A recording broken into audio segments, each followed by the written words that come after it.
రాజమండ్రి కల్తీ పాల ఘటనపై వైసీపీ అధినేత వైఎస్ జగన్ స్పందించారు.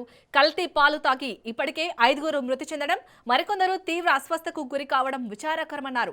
ఆహార భద్రతపై నిర్లక్ష్యం కారణంగా ప్రజల ప్రాణాలకే ముప్పు ఏర్పడిందని తెలిపారు.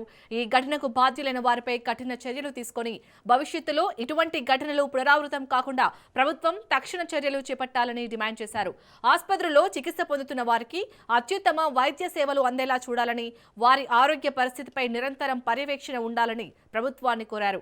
వైద్య ఆరోగ్య శాఖ ఈ ఘటనపై తక్షణమే దృష్టి సారించి బాధితులకు సమగ్ర వైద్యం అందేలా చర్యలు తీసుకోవాలని, అవసరమైతే నిపుణుల బృందాలను నియమించాలని సూచించారు. అలాగే మృతుల కుటుంబాలకు ఆయన ప్రగాఢ సానుభూతి తెలియజేశారు.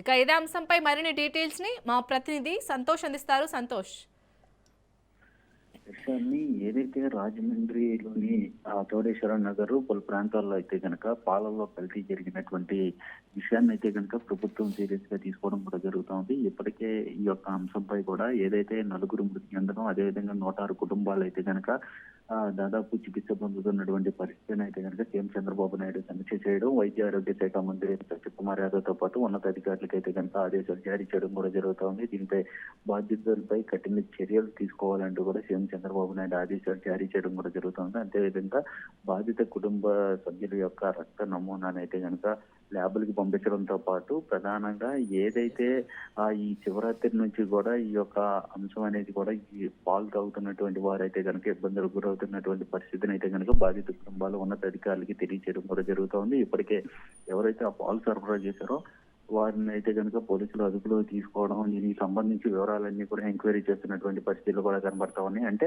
ఈ పాలల్లో వాటర్ ఎక్కడి నుంచి కల్తీ, ఎక్కడి నుంచి వాటర్ తీసుకొని వచ్చి పాలల్లో కలుపుతున్నారు, అదేవిధంగా ఏమైనా కెమికల్స్ కలుపుతున్నారా అనే కోణంలో అయితే కనుక పూర్తి స్థాయిలో విచారణ చేపడుతున్నారు. అదేవిధంగా ఎక్కడెక్కడి నుంచి పాలు సేకరిస్తారు, ఎవరెవరికి డైలీ ఎంత కంటైన్మెంట్ అనేది కూడా కలుపుతారు, ఎవరెవరికి సప్లై చేస్తారు అన్న దానిపై అయితే కనుక ఎవరైతే ఈ కల్తీ చేశారో అతని నుంచి అయితే కనుక ఎంక్వైరీ ప్రభుత్వం అయితే కనుక చేస్తున్నటువంటి పరిస్థితులు. ఇప్పటికే ఆ జిల్లా కలెక్టర్ చేకూరి కీర్తి కావచ్చు, ఎస్పీ కావచ్చు, అదేవిధంగా వీరు మీడియా ముఖంగా వచ్చి ఆ వెండర్ని ఎవరైతే సప్లై చేశారో ఆ వెండర్ని అయితే కనుక అదుపులో తీసుకున్నామంటూ కూడా తెలియజేస్తా ఉన్నారు. బాధిత కుటుంబాలకు అయితే కనుక మెరుగైన వైద్యం అయితే అందిస్తున్నటువంటి పరిస్థితులు కూడా కనబడుతున్నాయంటూ చెప్తున్నారు. అదేవిధంగా ఎప్పటి నుంచి ఈ యొక్క కల్తీ జరుగుతుంది, అదేవిధంగా ఏమైనా డీటెయిల్స్ కావచ్చు, అదేవిధంగా ల్యాబ్ రిపోర్ట్ కావచ్చు ఇంకా రావాల్సినటువంటి నేపథ్యంలోనే వచ్చిన అనంతరం కూడా పూర్తి స్థాయిలో వివరాలు అనేది ఇస్తామంటూ కూడా ఇటు అధికారులకే వెల్లడిస్తున్నటువంటి పరిస్థితులు కూడా కనబడతా ఉన్నాయి. ఏదేమైనప్పటికీ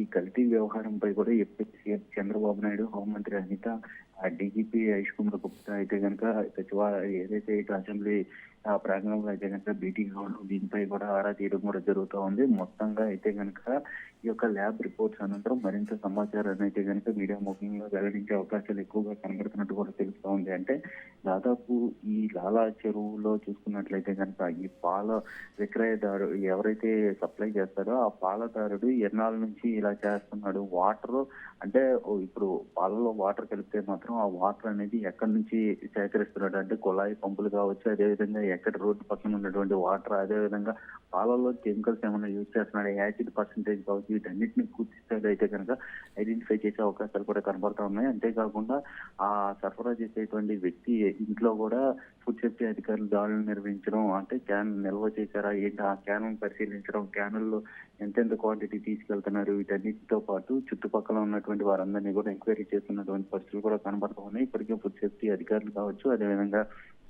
ఎస్పీ స్థాయి అధికారులు, జిల్లా యంత్రాంగం సైతం కూడా, డిఎంహెచ్ఓ సైతం కూడా వీరందరూ కూడా ఈ యొక్క అంశాలన్నింటినీ కూడా పరిగణలో తీసుకొని ఆ రిపోర్ట్లన్నింటినీ కూడా పరిశీలించే అవకాశాలు ఎక్కువగా కనబడతా ఉన్నాయి. ఈ రిపోర్ట్స్ అన్ని కూడా ఇటు విశాఖపట్నం, అదేవిధంగా హైదరాబాద్ ల్యాబ్స్ కి అయితే కనుక తరలించడం కూడా జరుగుతుంది. రక్త నమూనా కావచ్చు, వీటన్నింటినీ కూడా తరలిస్తా ఉన్నారు. బాధిత కుటుంబాలు చూసుకున్నట్లయితే కనుక కడుపులో నొప్పి కావచ్చు, వాంతులు, ఇటువంటి ఇబ్బందులకు గురవుతున్నటువంటి నేపథ్యంలోనే వాటికి సంబంధించినటువంటి వైద్యం అయితే అందిస్తూ ఉన్నటువంటి పరిస్థితులు అయితే ఉన్నాయి. Right, thank you Santosh.